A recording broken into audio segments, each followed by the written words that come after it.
Hello everyone, welcome to Madhuri's diet plan. ఈరోజు మనం ఎంతో టేస్టీగా ఉండే క్రిస్పీగా ఉండే వాము బటర్ కుకీస్ ఎలా తయారు చేసుకోవాలో చూద్దాం. పావు కప్పు పంచదారని మిక్సీలో వేసుకుని పౌడర్ చేసుకోవాలి. దానిలో పావు కప్పు నెయ్యి వేసుకోవాలి. నెయ్యిని వేడి చేయకూడదు, రూమ్ టెంపరేచర్ లో ఎలా ఉంటే అలానే వేయాలి. దీన్ని బాగా క్రీమీగా అయ్యేదాకా బీట్ చేయాలి. తర్వాత దానిలో ఒక చిటికెడు ఉప్పు, half teaspoon baking powder వేయాలి. దీనిలోనే ఒక టేబుల్ స్పూన్ వాముని చేతితో బాగా నలిపి యాడ్ చేయాలి. ఒక కప్పు గోధుమ పిండిని వేసి కొద్ది కొద్దిగా పాలు పోసి కలపాలి. చపాతీ పిండి ముద్దలా తయారు చేసుకోవాలి. దీనిలోనే నల్ల నువ్వులు కూడా ఒక స్పూన్ వేయాలి. దీనికి ఒక టేబుల్ స్పూన్ బటర్ వేసి బాగా మెత్తగా కలపాలి. మూత పెట్టి అరగంట పక్కన పెట్టాలి. అరగంట తర్వాత అవసరమైతే ఒక స్పూన్ పాలు కలిపి పిండిని మరొకసారి మెత్తగా కలపాలి. ఈ పిండిని చిన్న బాల్స్ గా తయారు చేసుకుని ఒక ప్లేట్ లో ఒత్తి ఏదైనా మూతతో గుండ్రంగా వచ్చేలాగా కట్ చేసుకోవాలి. వీటిని ఒక బేకింగ్ ట్రేకి నెయ్యి రాసుకుని దానిలో పెట్టుకోవాలి. ఒక గిన్నె అడుగున ఇసుకనుగాను ఉప్పునుగాను స్ప్రెడ్ చేసి ఒక స్టాండ్ లాంటిది పెట్టాలి. దీన్ని హై ఫ్లేమ్ లో పావు గంట పాటు హీట్ చేసి ఉంచుకోవాలి. దానిపైన ఈ బేకింగ్ ట్రేలో ఏర్పాటు చేసుకున్న బిస్కెట్స్ ని పెట్టాలి. హీట్ ను మీడియం ఫ్లేమ్ కి మార్చుకోవాలి. బేకింగ్ ట్రే లేకపోతే ఒక ప్లేట్ కు నెయ్యి రాసి దాన్ని కూడా వాడుకోవచ్చు. ఇవి బేక్ అవ్వడానికి కనీసం 45 నిమిషాల టైం పడుతుంది. చాలా క్రిస్పీగా టేస్టీగా ఉంటాయి.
ఈ వీడియోలో మనం గుల్కండ్ కుకీస్ ఎలా తయారు చేసుకోవాలో చూద్దాం.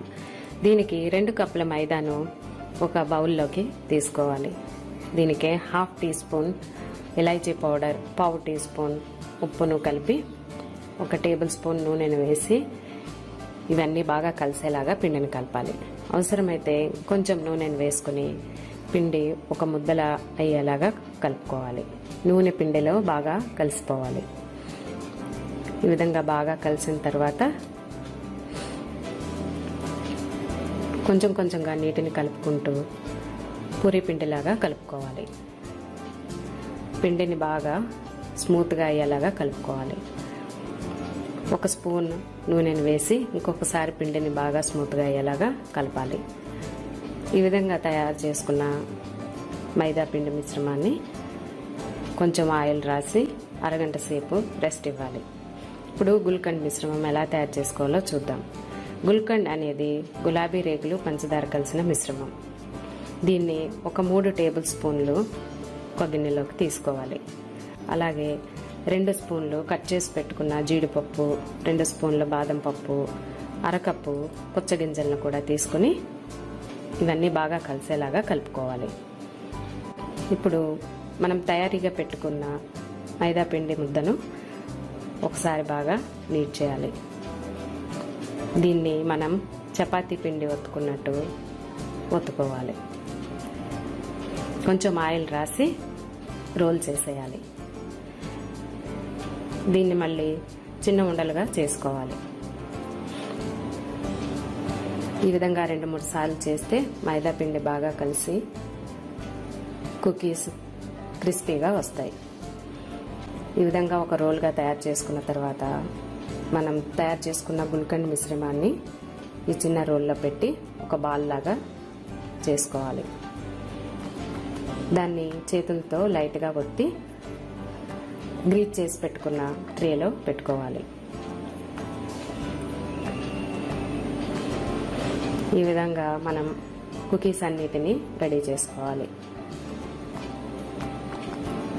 ఈ లోపుగా ఒక గిన్నెలో ఇసుకను వేసి స్టాండ్ పెట్టుకొని ఒక అరగంట సేపు దాన్ని ప్రీహీట్ చేసుకోవాలి.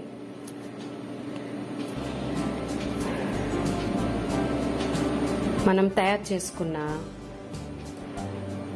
గుల్కండ్ కుకీస్కి పైన చాకుతో ఘాట్లు పెట్టుకోవాలి. ఇప్పుడు ఈ ట్రేస్ని అన్నిటినీ కూడా ప్రీహీట్ చేసుకున్న గిన్నెలో పెట్టి మూత పెట్టి 40 నిమిషాల సేపు మీడియం ఫ్లేమ్లో బేక్ చేసుకోవాలి. ఈ విధంగా తయారైన గుల్కండ్ కుకీస్ చాలా క్రిస్పీగా ఉంటాయి. Thank you for watching my video. Please like, share, subscribe. మీ విలువైన అభిప్రాయాలను కామెంట్ రూపంలో తెలియజేయండి.